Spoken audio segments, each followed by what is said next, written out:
Mesdames, Messieurs, ravi de vous retrouver. C'est l'heure de l'invité du jour.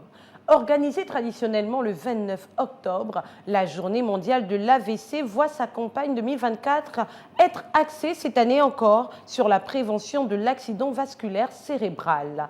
À Libreville, cette journée sera marquée par la mise en place d'une activité de l'Association des personnes victimes d'AVC sous le thème AVC, motivation pour reprendre le travail.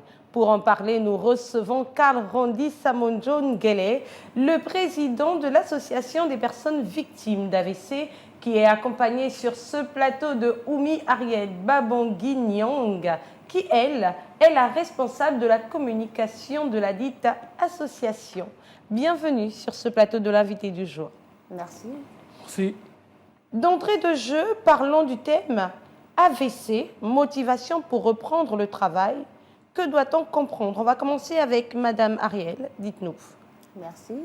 Alors, ce qu'il faudra comprendre, c'est que l'AVC n'est pas l'ami de quelqu'un parce qu'il arrive sur deux formes.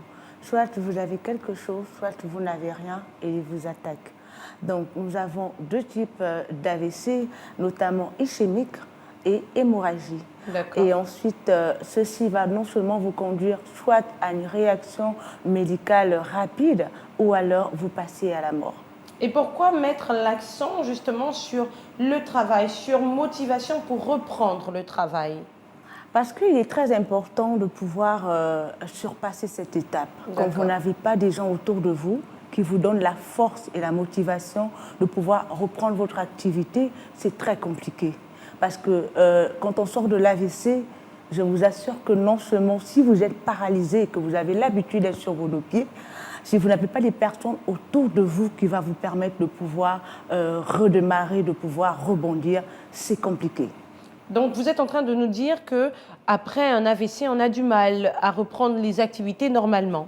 Effectivement. D'accord. À quoi cela est dû? Est-ce le fait que le cas ne soit pas traité à temps ou bien c'est vraiment par rapport à l'entourage? Par rapport à l'entourage, pourquoi l'entourage? Parce que vous avez des personnes qui peuvent vous regarder de manière très différemment. Le cas, par exemple, de M. Samonjo, lui, il a eu une AVC ischémique, par exemple, d'où il est paralysé sur le côté du bras. S'il n'a pas quelqu'un autour de lui qui peut lui donner la force de pouvoir être patient, de l'écouter, de savoir bien s'y prendre avec lui, c'est compliqué. Son moral est touché. Son envie est touchée. Exactement. Et du coup, il n'a pas la force et la capacité d'aller de l'avant. D'accord. Monsieur Samonjo, justement, on va venir avec vous. Vous avez été victime d'un accident vasculaire cérébral. Dites-nous, qu'est-ce qui a provoqué cela? Est-ce qu'il y a eu des symptômes préliminaires? Non, il n'y a pas eu de symptômes. Comment ça s'est passé? Je me souviens, c'était à Manda. D'accord. Le dimanche 21 mai 2023, je m'apprêtais à aller me doucher. C'est là où que l'AVC m'a attaqué. D'accord. Et comment ça s'est passé? Comment on a eu à vous trouver les urgences, la prise en charge? Qu'est-ce qui s'est passé par la suite? Par la suite,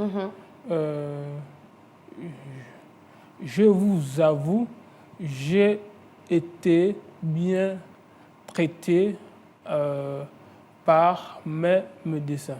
Très bien. Est-ce que c'est aussi le cas pour vous, Madame Ariel? Est-ce que vous aussi, vous avez été victime d'un AVC? Est-ce que ça a été le cas aussi pour vous? Il n'y a pas eu de symptômes? C'est arrivé tout d'un coup et puis voilà, la maladie a surgi? Si, par contre, j'ai eu des symptômes. Et comme je ne connaissais pas, et j'ai la grâce d'avoir une maman qui est magnifique dans le corps médical. Oui. Et à chaque fois que j'avais des symptômes, je me référais à elle et elle me disait « Attention, tu es en train de faire un reflux d'AVC, attention, attention. Oui. » Donc j'avais des symptômes, notamment de troubles de mémoire, des pertes de mémoire. J'avais du mal à pouvoir on va dire, garder certains souvenirs en moi. Et ce qui fait que parfois, au niveau de ma main, ma main droite, elle tremblait. Au niveau des articulations, c'était compliqué. Je me sentais toujours fatiguée. D'accord. Et quand je me suis rapprochée d'elle, je lui ai donné les symptômes que j'avais. Elle m'a dit, va rapidement voir un cardiologue parce qu'à la base, d'abord, je suis cardiaque. J'ai un problème de cœur. Donc, en allant voir un médecin, il m'a mis sous un traitement. Mais après, il fut un temps que j'étais dans le stress. J'étais dans le stress. Normalement, je devais éviter les émotions très fortes. Et je tiens à préciser que je l'ai eu 2 fois. La deuxième fois, ça remonte à 4 mois. J'étais déjà presque partie.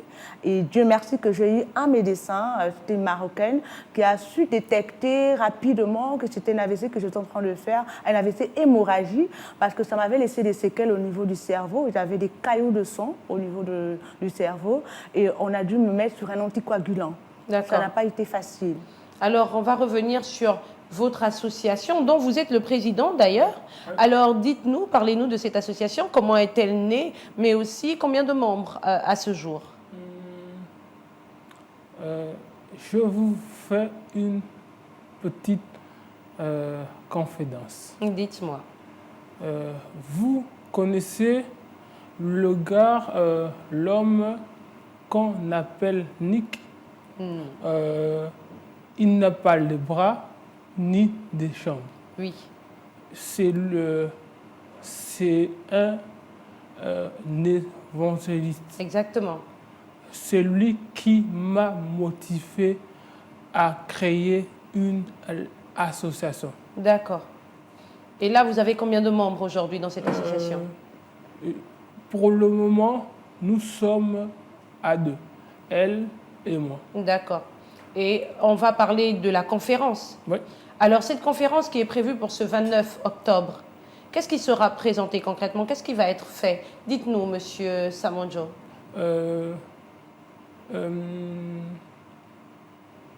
Il y aura la sensibilisation sur les AVC. Je interviens à la 2e position. Position. Et par la suite, qu'est-ce que vous allez nous dire? Dites-nous. C'est comme si on y était déjà. Oh. Vous savez, je suis coach en développement personnel. D'accord. L'AVC m'a appris beaucoup de choses. Très bien. Notamment sur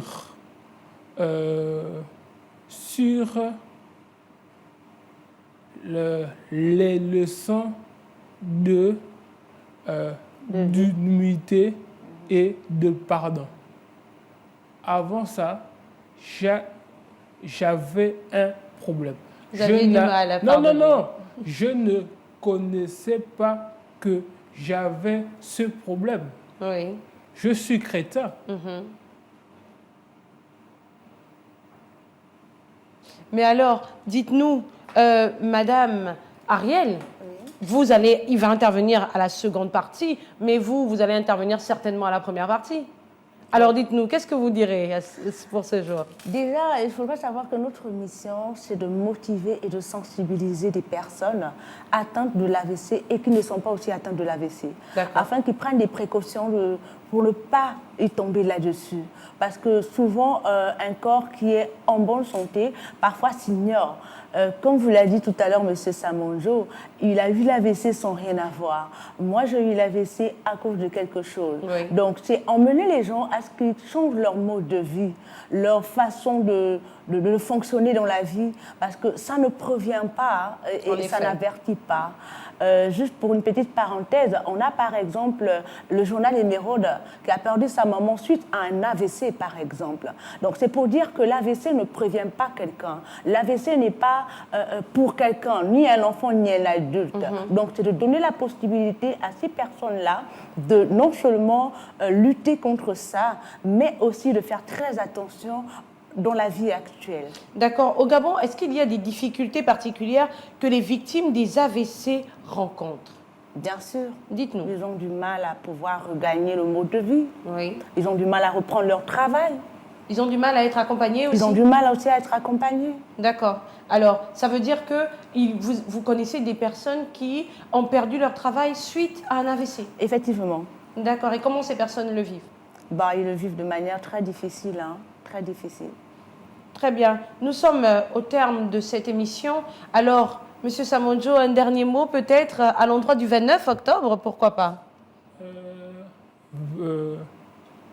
Je tiens à vous dire, venez nombreux. Car l'AVC peut tuer. En effet. Voilà. Et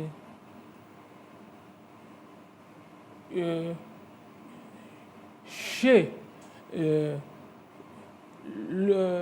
mon mentor, Siver Boussamba, me disait toujours, il dit toujours,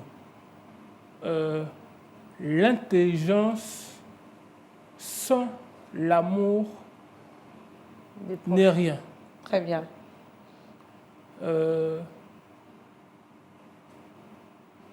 Je suis coach en développement personnel. Je travaille à Ogo Labs.